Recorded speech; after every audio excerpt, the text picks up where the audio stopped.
अस्सलामु अलैकुम मुअज़्ज़ज़ ख़वातीन व हज़रात, इस तरह की प्यारी प्यारी वीडियो देखने के लिए हमारे चैनल को सब्सक्राइब करें और बेल के आइकॉन को दबाएं ताकि आपको हमारी वीडियो सबसे पहले मिलती रहे। अस्सलामु अलैकुम दोस्तों, पेश खिदमत है चंपाकली एपिसोड नंबर 24।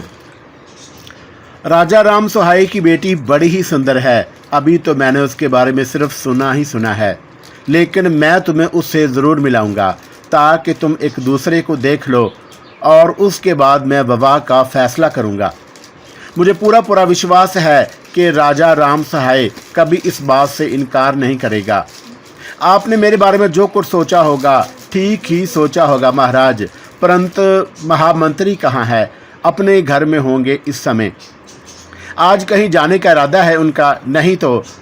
और वुर्जन महाराज, और वो भी अपने घर पर होंगे? नहीं, मेरा मकसद है कि उनका कोई ख़ास इरादा तो नहीं आज शाम को? नहीं। लेकिन तुम ये बात क्यों पूछ रहे हो? बस ऐसे ही, बहुत दिनों से उनसे मुलाकात नहीं हुई तो मिल लेना। और वैसे भी तुम्हें उन लोगों से मिलजुल कर रहना चाहिए, क्योंकि आने वाले समय में ये तुम्हारे साथी होंगे। जी महाराज, तिलक चंद आहिस्ता से बोला और फिर वो कैदोराज महाराज के पास से उठ गया। उसने अपने आप को समझाया, किसी भी सिलसिले में जल्दबाजी या ऐसी कोई बात करना मुनासिब नहीं जिससे किसी को कोई शुबा हो जाए। बड़ी चालाकी से सारे काम करना थे। चुनाचा वो रात होने का इंतज़ार करने लगा। राज के भोजन के बाद वो थोड़ी देर तक साथ साथ बैठे रहे, फिर अपने कमरों की तरफ चल पड़े। पूजा ने आंख के इशारे से कहा था कि आज भी वो थोड़ी देर के बाद हरिराज के पास आएगी, और हरिराज बेचैनी से उसका इंतज़ार करने लगा। रात बहुत बीत गई तो पूजा ने हरिराज के कमरे में झांका। हरिराज जाग रहा था और खासा बेचैन था। पूजा कमरे में दाखिल हो गई और उसे देखकर मुस्कुराने लगी। फिर बोली, हरिराज, मैं तुम्हारा नाम लेकर अपना काम करने जा रही हूँ, लेकिन तुम वहाँ तक पहुँचोगी कैसे? मैं पहुँच जाऊँगी, तुम उसकी चिंता मत करो, पूजा ने कहा और तिलक चंद ने गर्दन हिला दी।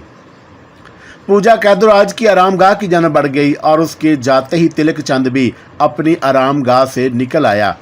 पहली बार किसी साजिश में शरीक हो रहा था, इसलिए दिल की हालत अच्छी नहीं थी। वो सबसे पहले दुर्जन दास के पास पहुंचा।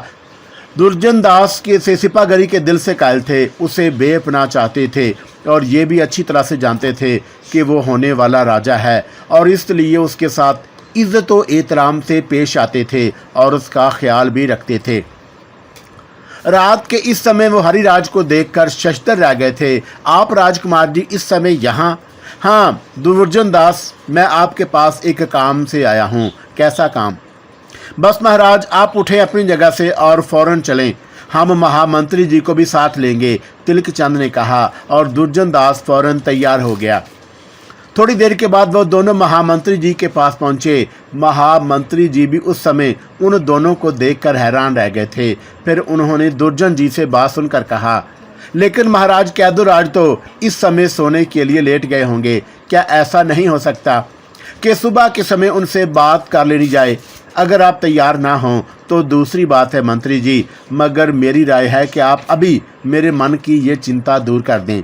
पर चिंता क्या है ये भी तो बता दो राजकुमार जी, ताकि हम महाराज से वैसी ही बात करें।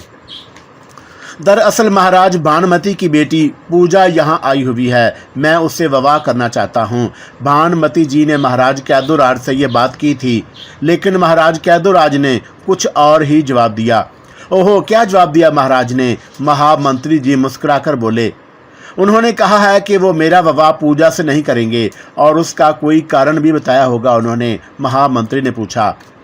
हाँ, उन्होंने कहा कि मेरा विवाह राम सुहाई की बेटी से किया जाएगा। वो क्यों? अब दुर्जन दास बोला था। दरअसल पिताजी चाहते हैं कि दोनों हुकूमतें एक हो जाएं, ये उनकी इच्छा है। मैं उनके सामने कुछ नहीं बोल सकता महाराज, इसलिए मैं आप लोगों का सहारा चाहता हूँ। तो तुम्हारी यही इच्छा है कि तुम पूजा से विवाह करो? हाँ मंत्री जी, मुझे बेशर्मी से ये बात आपसे कहनी पड़ रही है, लेकिन मैं यही चाहता हूँ। कोई बात नहीं राजकुमार, हम महाराज से ये बात कर लेंगे नहीं, मैं आपको लेने आया हूँ, अभी चलें और महाराज से ये बात करें, वरना मैं सो नहीं सकता। क्या पूजा भी तुमसे विवाह करना चाहती है? महामंत्री ने कहा। हाँ, जब से उसे ये बात मालूम हुई है कि महाराज कैदुराज मेरा विवाह उससे नहीं करेंगे, उसकी हालत बहुत ख़राब है, पागलों की सी कैफियत हो गई है उसकी, और उसकी तो मुझे डर है कि कहीं वो आत्महत्या ना कर ले, तिलक चंद ने चालाकी से कहा। ओहो, अगर ऐसी बात है तो ठीक है, चलो मैं चलता हूँ, महाराज को समझाने की कोशिश करेंगे, और वैसे भी हमारी रियासत कौन सी कम है, अगर हम अपनी ही रियासत को ताकतवर बनाने की कोशिश करें तो हमें उसे फैलाने में कोई ख़ास दिक्कत ना होगी, महामंत्री ने कहा और तैयार होकर उसके साथ चल पड़े।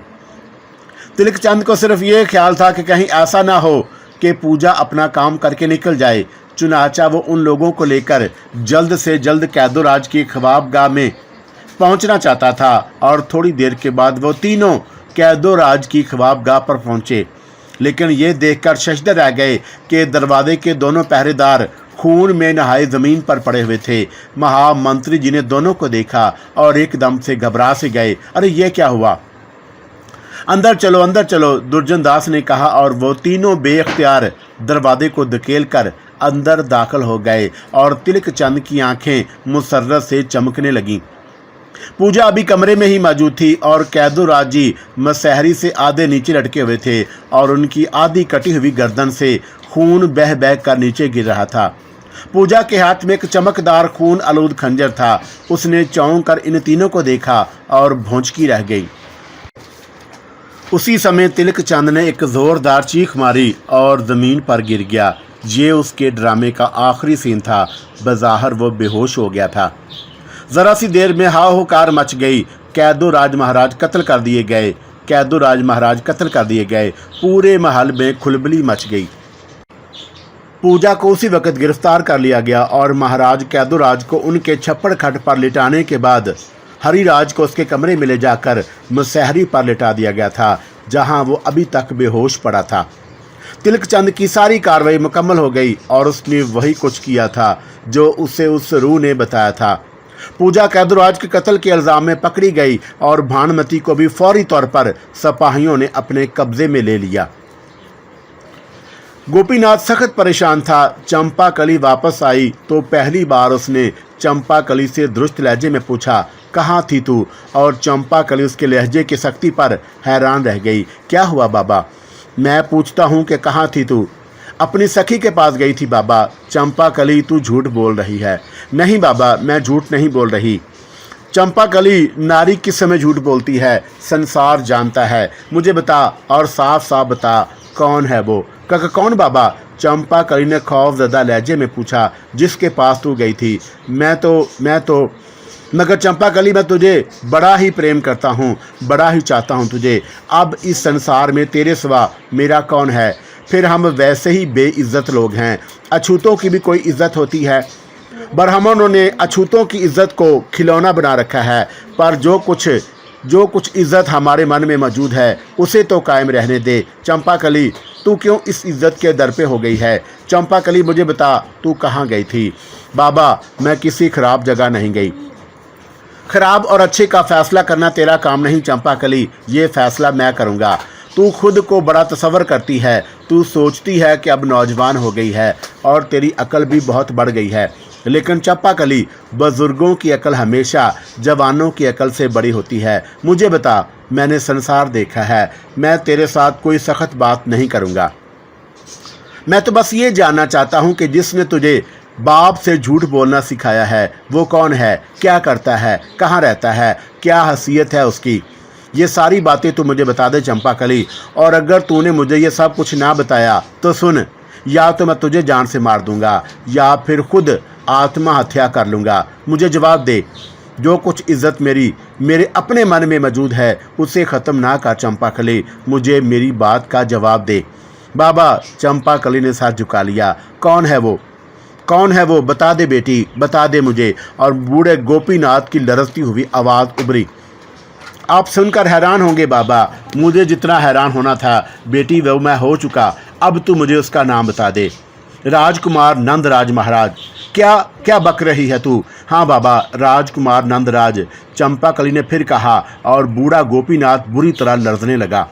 उसका मुंह हैरत से खुले का खुला रह गया और उसकी आंखें खौफ और दहशत से फट गई थी और उसका बदन कांप रहा था। झूठ झूठ बोल रही है मुझसे, वो हकलाती हुई आवाज़ में बोली। नहीं बाबा, भगवान की सौगंध, झूठ नहीं बोल रही। मगर राजकुमार वो यहाँ कैसे आया? कब मिला? पिछली रात मैं कहाँ था? तुम गए हुए थे गुरु के दर्द के इलाज के लिए, तो वो यहाँ आया था। हाँ बाबा, फिर क्या हुआ? कब गया वो? बाबा, वो यहाँ आया था हमारी खबर लेने, हमारे घर में, और काफ़ी देर के बाद वो गया। अरे पगली, कहीं तुझे धोखा तो नहीं हुआ? कहीं किसी ने तुझे बेवकूफ़ तो नहीं बनाया? राजकुमार और दरिया पार करके हमारी इस अछूतों की बस्ती में आए, नामुमकिन सी बात है, नामुमकिन सी बात। ब्राह्मण इसे जीता नहीं छोड़ेंगे और वो खुद भी ब्राह्मण का बेटा है, वो भला क्यों आएगा? नामुमकिन बात है चंपाकली, नामुमकिन बात। मैं कह रही हूँ बाबा कि वो यहाँ आए थे। क्यों आया था? आखिर क्यों आया था वो यहाँ? राजकुमार नंदराज को इस बात का दुख था कि उनके सिपाहियों ने मेरे छोटे से भैया को मार डाला। वो तुमसे माफ़ी मांगने आए थे बाबा। वो कह रहे थे कि मैं गोपीनाथ से सख्त शर्मिंदा हूँ। सब कुछ ठीक है, लेकिन राजकुमार का यहाँ आना मुझे समझ में नहीं आता। कल फिर आएगा बाबा, तुम खुद उससे मिल लेना। कल फिर आएगा यहाँ? गोपीनाथ ने तज्जब से कहा। हाँ, और यहाँ उसने तुझसे क्या बात की? गोपीनाथ ने पूछा। बस बाबा, वो कहने लगा कि गोपीनाथ के पास आया है और वो तुमसे उस जुल्म की माफ़ी मांगेगा जो हमारे भैया पर हुआ है। वो कहता है कि बाबा, अछूत, ब्राह्मण, क्षत्रिय सब एक जात होते हैं, सब इंसान होते हैं, कोई इंसान किसी से कम नहीं होता। ये तफरीक सिर्फ ब्राह्मणों की पैदा की हुई है। चंपाकली ने कहा। बेवकूफ़ बना रहा होगा तुझे, मजाक कर रहा होगा। ये राजकुमार लोग बड़े चालाक होते हैं, गरीबों को बेवकूफ़ बनाते हैं और उनसे उनका सब कुछ छीन लेते हैं। नहीं बाबा, वो ऐसे नहीं हैं। तुझे क्या मालूम पगली, तुझे क्या मालूम? मैं तो सिर्फ ये बात सोच रहा हूँ कि अगर सचमुच राजकुमारी तेरी सुंदरता पर मर मिटा है तो अब क्या होगा। मैं तुझे बताऊँ, सिर्फ ये होगा कि चंपाकली तुझे बेइज्जत किया जाएगा और फिर तेरी लाश किसी कुएं में पड़ी होगी या किसी दरिया में बह रही होगी। कैसी बातें कर रहे हैं बाबा? राजकुमार ऐसा नहीं है और वो कभी ऐसा नहीं करेगा। अरे तू क्या जाने, तुझे क्या पता, क्या तजर्बा है तेरा? मुझे सब पता है बाबा, मैं सब जानती हूँ। क्या जानती है तू? क्या समझती है तू? मुझे बता, तूने कभी देखा है कि ये राजकुमार लोग कैसे होते हैं और क्या करते हैं? बाबा, राजकुमार ने अछूतों और ब्राह्मणों का फर्क मिटाने के लिए हमारे घर में बैठकर मेरे हाथ के बने हुए गोचे खाए थे हैं? और गोपीनाथ फिर हैरत से मुंह फाड़कर रह गया। क्या सचमुच? हाँ बाबा, भगवान की सौगंध, तुम्हारी सौगंध, मैं तुमसे गलत नहीं कह रही, चंपाकली ने कहा और गोपीनाथ गहरी सोच में डूब गया।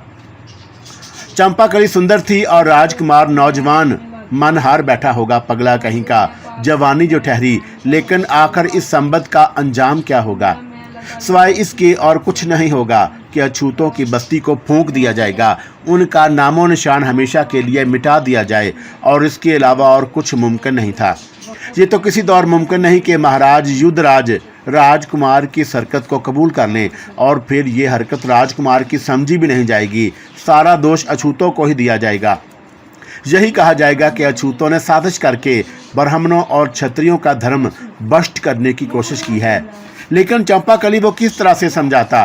राजकुमार ने अगर वाकई उसके यहाँ बैठकर उसके हाथ का पका हुआ खाना खाया था तो उससे इस बात का इजहार होता था कि वो अपने कहे में मुखलिस है। लेकिन इस खलूस से क्या होता है? क्या उसके खलूस से अछूत बढ़ सकते हैं?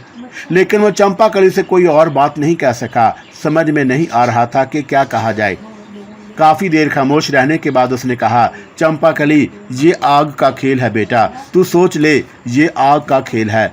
बाबा, ये आग का खेल क्या होता है? अब तू इतनी पगली है कि मैं तुझे क्या बताऊं।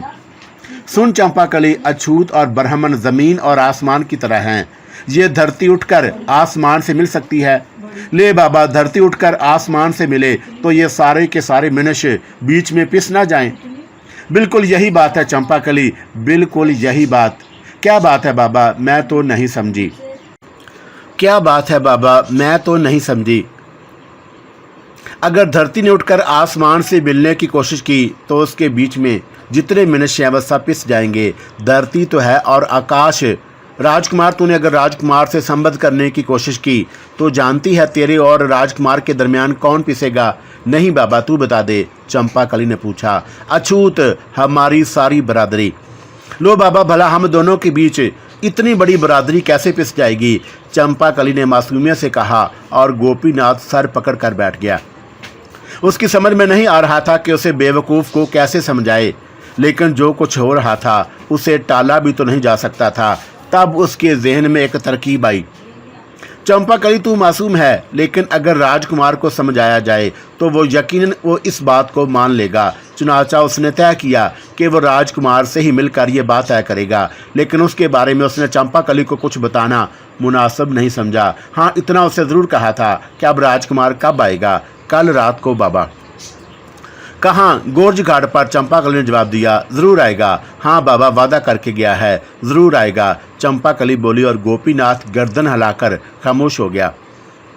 चंपाकली को जितना डर था उतना नहीं हुआ था। हाँ, अब उसे किसी किस्म की कोई चिंता नहीं, क्योंकि अब बाबा को भी सब कुछ मालूम हो गया था। दूसरा दिन उसने खुद फरामोशी के आलम में गुजारा। राजकुमार के लिए उसने 2-3 चीज़ें भी पकाईं और रात का इंतज़ार करने लगी। जब रात गहरी हुई तो वह पोटली बांध कर खामोशी से चल पड़ी। बाबा आज भी घर में नहीं था, लेकिन अब उसे कोई चिंता नहीं थी, इसलिए बाबा को उसने कल ही बता दिया था कि वो राजकुमार से मिलने गोराज घाट पर जाएगी। और बड़ा ही अच्छा है मेरा बाबा, चंपाकली ने सोचा और गोराज घाट की बगिया के पास पहुंच गई, जहां उसे राजकुमार से मिलना था। आज भी उसके पहुंचने की ज़रा सी देर के बाद राजकुमार आ गया। गोंदू और प्रकाश आज भी उसके साथ थे और वो बेचारे तो उस मुसीबत में फंस ही चुके थे और अब इस मुसीबत से बचने का कोई ज़रिया नहीं था। और वो ये भी जानते थे कि जब ये राज खुलेगा तो उनकी गर्दनें मार दी जाएंगी और उन्हें इन तमाम तकलीफ से गुजरना होगा जो ऐसे लोगों के साथ पेश आती है। मगर क्या किया जाता? प्रकाश नंदराज की मोहब्बत से मजबूर था, दोस्ती भी थी और वफादारी का मसला भी था। वो अपनी जगह खड़े हो गए और नंदराज मुस्कुराता हुआ चंपाकली के पास पहुंच गया। चंपाकली उसे मोहब्बत भरी निगाहों से देख रही थी। नंदराज उसके करीब पहुंच गया और चंपाकली ने शर्माकर गर्दन झुका ली। आ गए राजकुमार? हाँ, तुम कब से इंतजार कर रही थी? सदा से।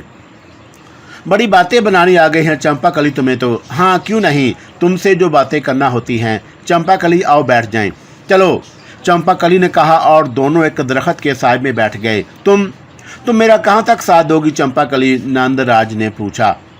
कहाँ तक? चंपाकली ने सवालिया निगाहों से उसे देखा।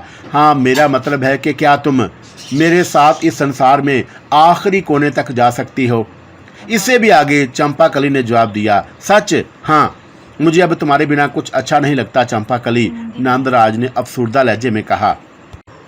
मुझे अब तुम्हारे बिना कुछ अच्छा नहीं लगता चंपाकली, नंदराज ने अफसुर्दा लहजे में कहा। और मुझे भी, वो उदास लहजे में बोली। सारा दिन मैं जैसे बिताती हूँ मैं ही जानती हूँ। मेरा मन तो ये चाहता है कि बस सूरज निकलना ही छोड़ दे और आकाश पर अंधेरा ही छाया रहे।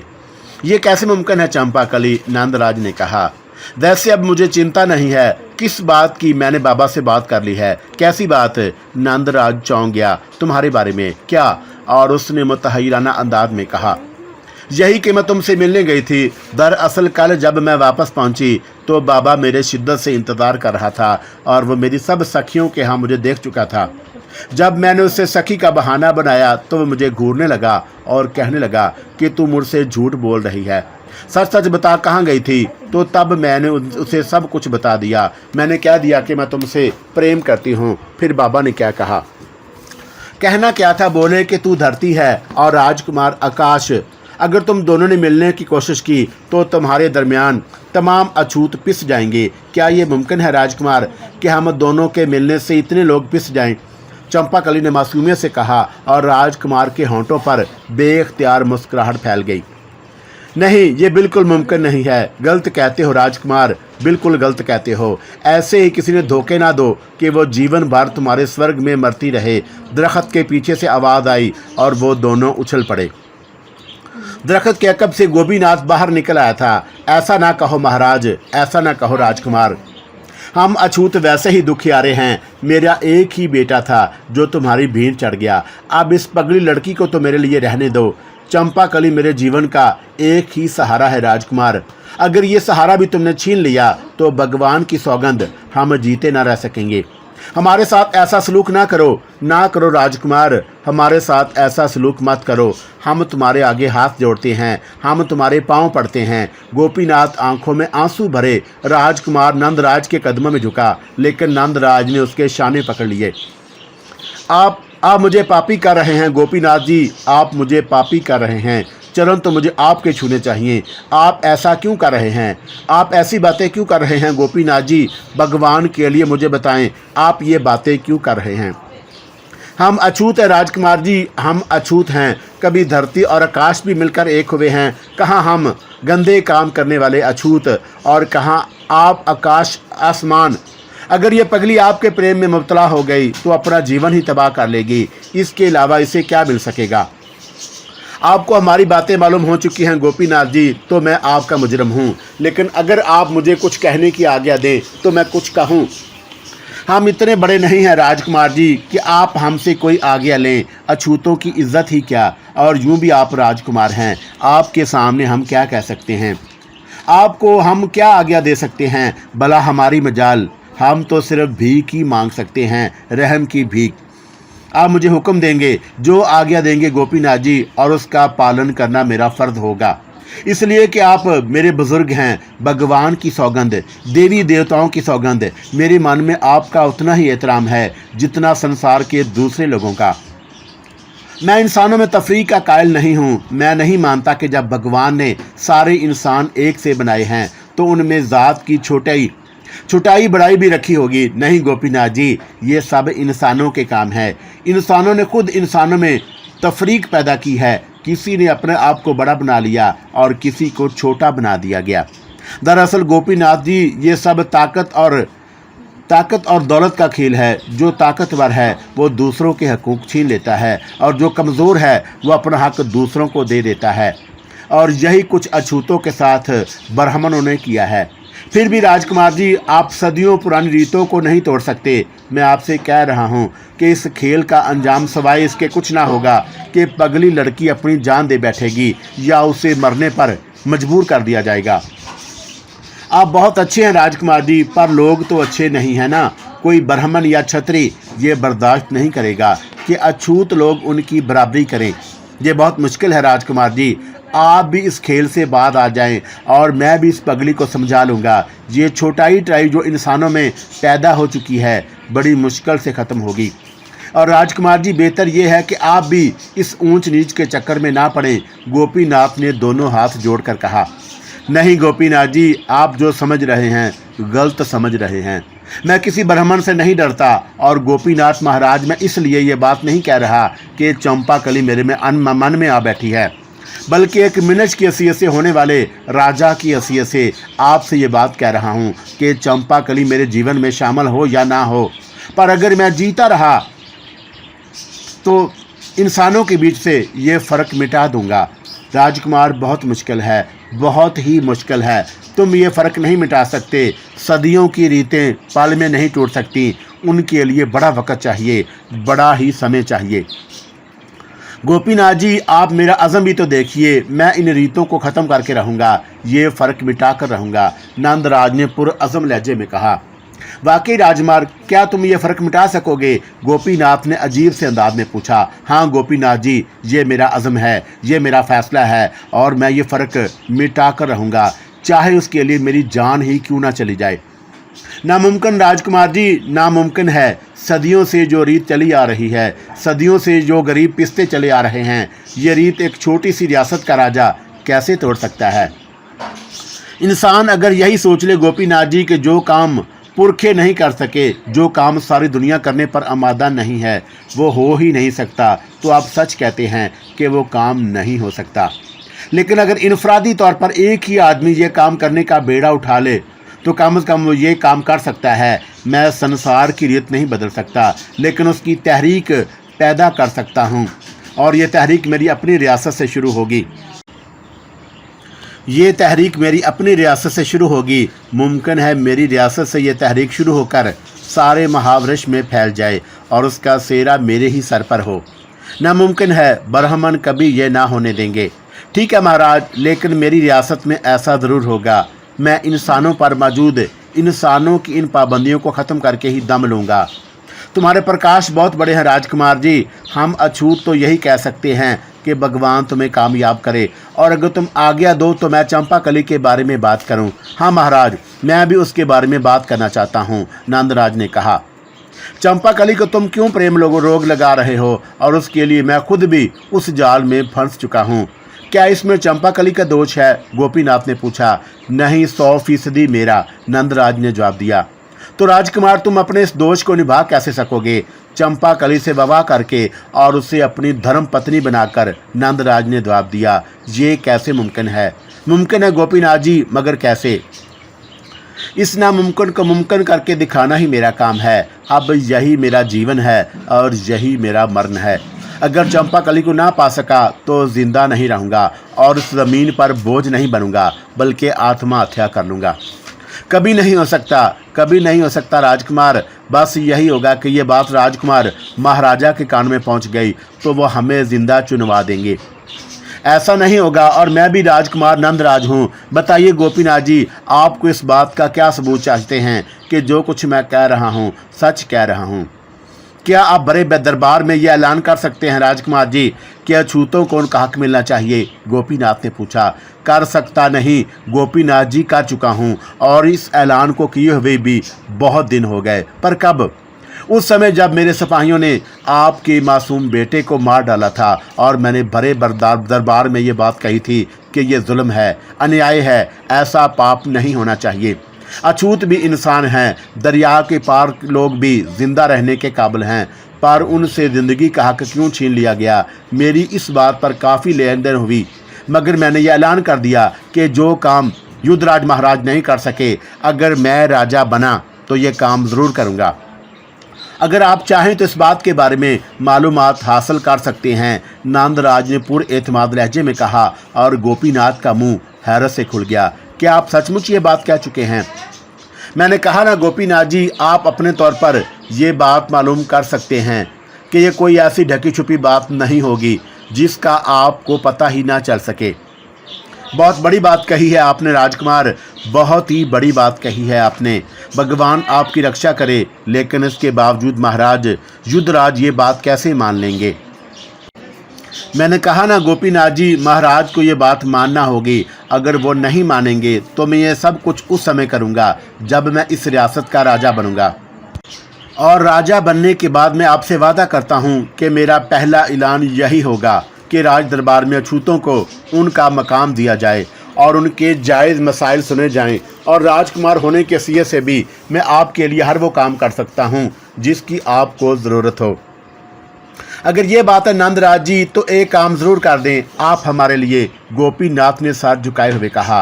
कहिए गोपीनाथ जी, नंदराज ने बड़े एतमाद से कहा।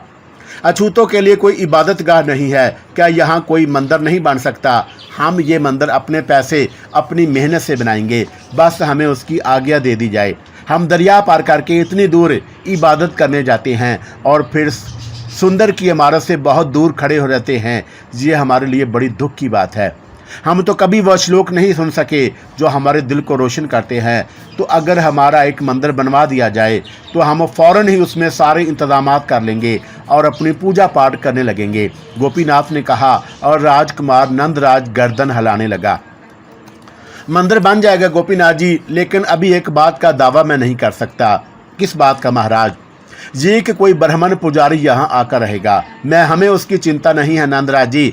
हम भगवान की मूर्तियाँ बनाकर उनके दर्शन कर लिया करेंगे। यही हमारी पूजा होगी, यही हमारी इबादत होगी।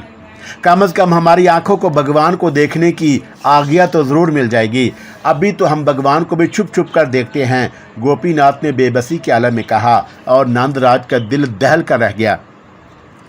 कितने जालिम है ये ब्राह्मण क्षत्रिय, जिन्होंने अछूतों से जिंदा रहने का हक भी छीन लिया और उन लोगों को ज़िंदगी की हर आसाइश से महरूम कर दिया गया है, और उनका कोई पुरसाने हाल नहीं, कोई उन पर होने वाले जुल्म के खिलाफ एहतजाज करने वाला भी नहीं। उसने गोपीनाथ की तरफ देखा जो बेबसी की तस्वीर बना खड़ा था और बोला, ठीक है गोपीनाथ जी, मंदिर बन जाएगा। ये नंदराज का वचन है, मगर मुझे एक बात का यकीन दिलाएं। कौन सी बात नंदराज महाराज? चंपाकली मेरी हो जाएगी। नंदराज ने पूछा, चंपाकली को अगर आपके चरणों की धूल भी बन जाने का मौका मिल जाए तो ये उसकी सबसे बड़ी खुशकिस्मती होगी।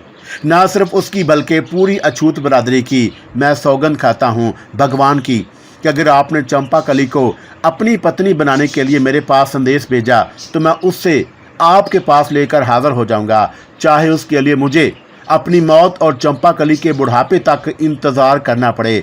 आप वचन दे रहे हैं गोपीनाथ जी? हाँ, मैं वचन देता हूँ। अगर अछूत का वचन कोई हैसियत रखता है तो मैं तुम्हें वचन देता हूँ। नंदराज ने कहा, मैं आपका बहुत बहुत शुक्रगुजार हूँ। हाँ, एक सवाल और करना चाहता हूँ। ज़रूर नंदराज जी, ज़रूर करो। क्या मैं चंपाकली से मिल सकता हूँ? रात के अंधेरे में या दिन की रोशनी में? उसके लिए फ़िलहाल रात के अंधेरे ज़्यादा मुनासिब हैं। नंदराज ने कहा, ठीक है, मुझे इस राजकुमार पर विश्वास है जो अपने मन में इंसान का दुख रखता है। मुझे ये विश्वास है कि इस कोमल लड़की को खुदकुशी करने के लिए मजबूर नहीं किया जाएगा। गोपीनाथ ने कहा।